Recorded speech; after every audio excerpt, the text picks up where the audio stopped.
Ta, dabar man reikėtų kažkokias tai skaidrės padėti pasijungti.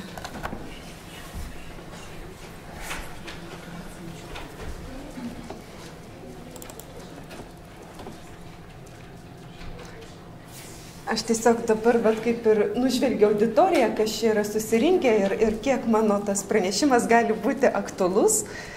Čia matau yra akademinės dėstytojų bendruomenės atstovės, Ireną kažkiek tai pažįstu.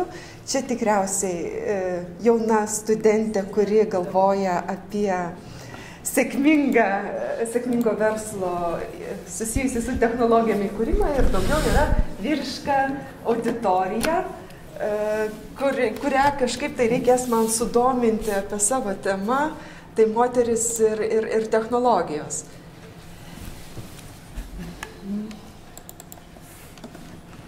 Tai kažkiek tai pasidėsiu.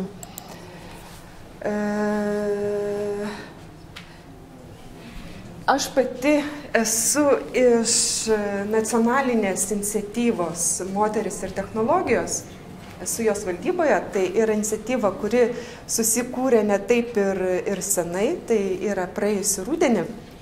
Ir mūsų tikslai yra suburti moteris, kurios yra vienaip ar kitaip susijusios su technologijomis ar būtent su ICT bendruomenė, kurioje mes galėtumėm vienas kitą palaikyti ir galbūt ateityje pritraukti daugiau narių,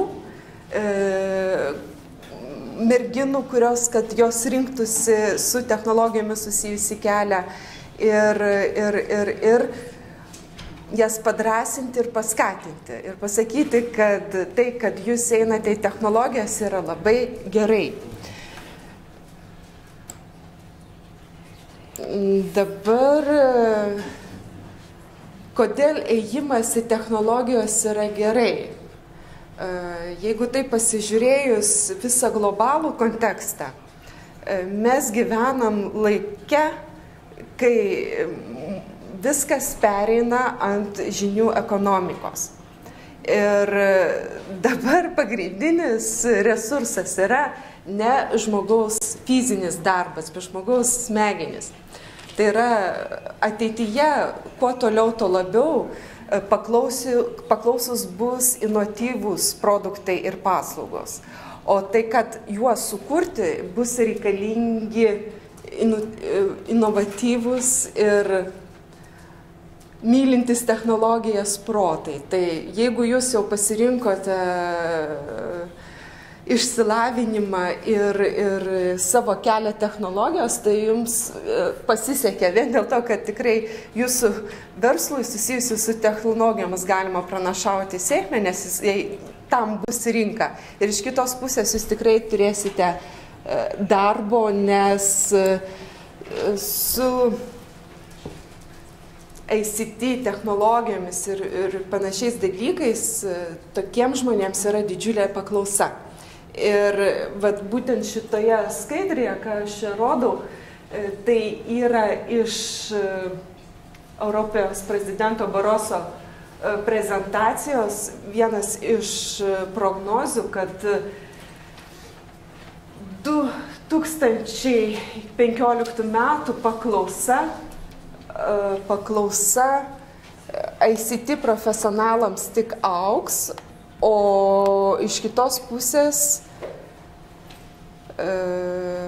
pasiūlos įlieti į tai nėra taip labai ir daug, nes nelabai kas renkasi studijuoti. Tai netgi jūs, vyrukai, kurie kursite su technologijomis susijęs verslą, jūs susidursite su tokia problema, kad jūs neturėsite žmonių, kurie jums dirbtų. Čia yra pasaulinė tendencija. Todėl, kaip sakant, noriu jūs pakviesti ir paraginti į savo tarpą priimti ir paskatinti įsilieti daugiau moterų. Ir tai, kad daugiau moterų ateitų į ICT, yra viena iš Europos skaitmeninės dienotvarkės tokių kaip ir prioritetų vienas iš veiksmų, kur jie meta daug pastangų ir lėšų tam, kad būtent moterų dalyvavimas ICT sektoriuje būtų aktyvesnis ir galų gale mes pamatytumėme šitų žavių būdybių daugiau šitoje srityje. Ir šioje vietoje mes turime tokią stiprią advokatę, tai viceprezidentė Europos komisarė Nelė Kroes, kuri pati savo pavyzdžių labai skatina moteris prisijungti prie ICT. Čia aš tiesiog įmečiau screenshotą iš jos Facebook puslapio, kuriame jinai kartais aišku, kas padeda, postina su ta tema susijusius pranešimus ir ten galima daug surasti motyvuojančios medžiagos, kodėl moterims reikėtų atvykti į ICT. Šioje skaidrėje truputį faktų apie moterų dalyvavimą ICT. Gal peršoksiu žemiau. Pirmiausia pasakyti, kad pagal visą Europą tik 30% moterų dalyvauja ICT. Ir tai yra tikrai panaši tiesa. Aš pasidalinsiu savo asmeniniais įspūdžiais iš logino, kurioje vaikščiau po verslios Lietuvos organizuotą Startup Fair, tiesiog pasidomėti, kiek čia moterų, kur čia dalyvauja, kokiuose projektuose ir taip toliau. Tai dauguma, kaip 90% jaunų startuolių, kuriuos kalbinau, tai buvo pasisakymas, žinot, pas mus yra vyriška kompanija. Vyriška kompanija, nelabai čia mes tų moterų įsileidžiam. Sako, bet yra viena ir žinote, jinai pats geriausias specas mūsų kompanijoje. Tai vietoje, kaip sakant, jaunus vyrukus,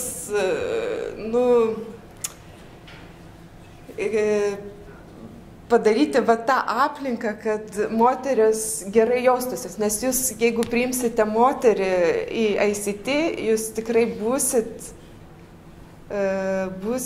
garantuoti, kad jūs įgyjat gerą darbuotoją, atsakingą, kruopštų ir kuris bus labai passionate apie savo sritį, apie savo darbą, kurį jis dirbs.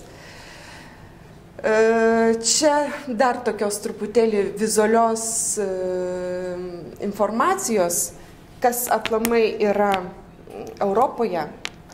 Lietuvoje irgi yra panaši, tos pačios tendencijos atsispindi. Europoje turim tokį dalyką, kad iš 1000 moterų, kurios įgyja bendrą išsilavinimą, aukštąjį išsilavinimą, tik tai 29 iš jų renkasi su ICT susijusi išsilavinimą. Ir maža to, kad pabaigusios universitetus savo mokslus, jos iš jų tik tai 4 pasilieka dirbti ICT srityje. Tai praktiškai visos investicijos į savo išsilavinimą ir taip toliau kažkur tai iššvaistomos. O kodėl taip yra? Kur yra tos priežastis? Aišku, čia yra labai gilios socialinės priežastis. Ir tokios, ir challenge'as pats yra parodyti moterims, kad ICT tai yra galimybių sritis. Pirmiausia, kad jos įgyja daug laisvės, derinant savo asmeninį ir privatų gyvenimą. Jos įgyja daug galimybių save realizuoti, nes tai yra daugybės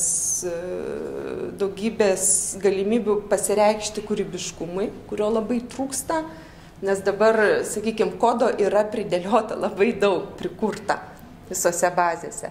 Tačiau kaip tą kodą priversti dirbti ir tarnauti kažkiem naudingiams produktams, paslaugams, nėra labai ir tokių specialistų, kurie dirbtų su client experience'u, dizainu ir panašiai. Ar tikrai reikia tų moterų? Taip, tikrai reikia, kad tas lyčių balansas būtų, nes vienoj tokioj nesenoj studijoje iš Women Active in ITC yra toks pagrindinis statementas: jeigu moteris kartu su vyrais būtų tiek pat aktyvios šitoje srityje, tai būtų Europos mastu sukurta papildomi 9 milijardai eurų. Tokia vertė. Jeigu daugiau moterų. O kad suprastų, kokie tai pinigai, tai yra 3,3 Maltos GDP. Dar apie tas priežastis, kodėl moteris taip sunkiai įsilieja į ICT.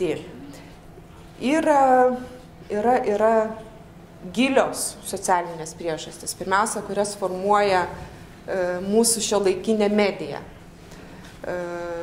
Įsivaizduokim jaunas mergaitės, kurioms reikia rinkti savo ateitį, savo profesinį kelią. Kiekviena iš jų svajoja apie sėkmingai pasisekusią gyvenimą ir moterišką laimę, ir kur visa tie įvaizdžiai ir modeliai, kaip tos elgsenos modeliai, kur tai ir ateina iš šiuolaikinės medijos, kad čia yra sėkmingas gyvenimas. Ir challenge'as yra pakeisti, kad mūsų sėkmingas gyvenimas ir ateitis yra ne tie vaizdiniai, kuriuos aš rodžiau prieš tai būsiai skaidriai, o kad yra kažkas tai tokio, ką matome šitoje skaidrėje. Ir kad labiau mus pačias įkvėpti ateiti į ICT, aš įdėjau šitą skaidrę. Gal kas nors žino, kas čia tokia yra per moteriškę. Apie šitą moteriškę aš sužinojau, kai kalendoriuje pamačiau gruodžio 10, kad tai yra programuotojų diena. Ir pradėjau domėtis, kodėl būtent gruodžio 10 yra programuotojo diena. Pasirodo, gruodžio 10 yra šios moters gimtadienis. Ir ši moteris yra pasaulyje pripažinta kaip pirmasis programuotojas. Tai yra Anna Lovelace, kuri pirmoji sukūrė algoritmą, ir kurio iš to buvo pagimdyta programavimo kalba Ada, kuri ir šiuo metu vis dar yra naudojama NASO's technologijos. Taigi, jeigu kažkam dar yra klausimų apie moterų protinius, intelektualinius sugebėjimus ateiti į tą sritį, kur galbūt čia kita tema ir visa kita, tokį kaip įkvepiantį pavyzdį, norėjau pateikti, kad taip, pirmasis programuotojas buvo moteris. Ir kaip matom, labai žavi ir patraukli dama, kuri turėjo ir vaikų, ir save realizavo kitose savo sferose.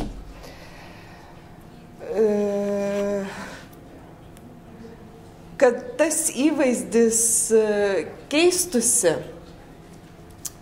kad tai yra tikrai patraukli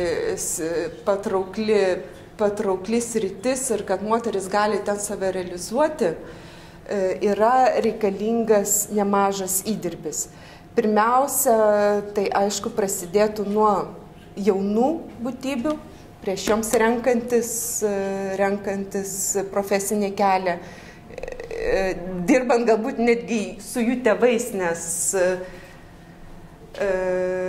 kas įtakoja apsisprendimą, kad kaip rodo statistika, kad daugiausia apsisprendimas, kokią profesiją pasirinkti, prasideda nuo draugų ir tėvų ir mokytojų. Tai apie 70%. Aišku, nemažai įtakoja ir kaip joms sekasi išlaikyti baigiamuosius egzaminus ir kaip jos gali pretenduoti į valstybinę stipendiją. Jeigu būtų politika mokyklose, kuri padėtų ten jaunoms būtybėms atsispręsti ir parodyti ICT, galbūt mes turėtumėm labiau tokius sąmoningus pasirinkimus renkantis savo profesiją. Čia skaidrę įdėjau pristatyti tokią organizaciją kaip ACVT, tai yra European Center for Women and Technology. Tai yra organizacija, kuri ir būtent kuruoja tos visus reikalus skaitmeninėje Europos agendoje. Ir savo strategiją jie nukreipia būtent pagal skaitmeninės dienotvarkės for digital jobs, kad įtraukti daugiau moterų į ICT, kad padaryti joms palankesnės sąlygos joje ir kiti veiksmai. Lietuvoje ACVT save reprezentuoja tai būtent per mūsų nacionalinę iniciatyvą Moteris ir technologijos. Mes esame šios organizacijos National Point of Contact. Kaip ir minėjau, esam susikūrę ne taip ir senai ir ko mes siekiam? Mes siekiame, kad būtent pakeisti visą įvaizdį apie ICT sektorių, kad ir moteris šitoje vyrų dominuojančioje srityje gali atrasti savo vietą, siekti karjeros ir gerai jaustis, paskatinti jas, galų gale padėti joms ir padrąsinti, kuriant savo su technologijomis susijusi verslą ir siekti tokių labiau kaip ir politinių dalykų, kad šitame sektoriuje darbo sąlygos būtų geresnės ir išskirtinesnės, su tikslu, kad kuo daugiau moterų ateitų į šitą sektorių. Mes save pozicionuojam savo darbo kryptis į tris domenus. Tai yra švietimas ir įgūdžiai, karjera ICT ir verslas ir lyderystė. Čia tam tikros skaitmeninės nuorodos, mūsų tinklalapis. Kviečiu pasiimti, pasižiūrėti, ten yra daugiau informacijos ir, aišku, palaikinti mūsų Facebook puslapį. Tai yra /mit.lt.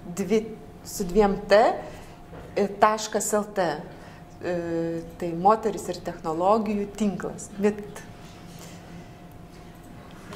Ir maža reklama su ta proga, kad balandžio 24 dieną mes turėtumėm pasveikinti visas savo kolegės, kurios dirba technologijų srityje, nes tai yra paskelbta tarptautinė merginų ir technologijų diena. Tai čia bus labai greitai, mes kaip nacionalinė iniciatyva organizuojame porą renginių tą progą susijusios, tai aš labai kviečiu palaikinti mūsų Facebook puslapį ir daugiau informacijos jūs ten sužinosite. Čia keletas vaizdų apie tai, kaip ši diena yra paminima visame pasaulyje.